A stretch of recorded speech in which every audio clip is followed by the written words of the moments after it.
Kita akan segera Menteri Pertanian Amran Sulaiman digadang-gadang sebagai calon ketua Keruku dan Keluarga Sulawesi Selatan atau KKSS. Dukungan untuk Menteri Pertanian itu muncul dari sejumlah tokoh dan saudagar Bugis Makassar.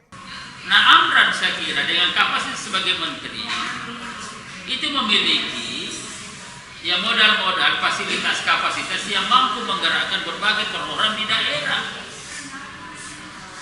Tidak hanya sekedar menginspirasi warga KKSS yang ada di mana, tetapi juga mampu memberikan gagasan, melibatkan dalam berbagai program.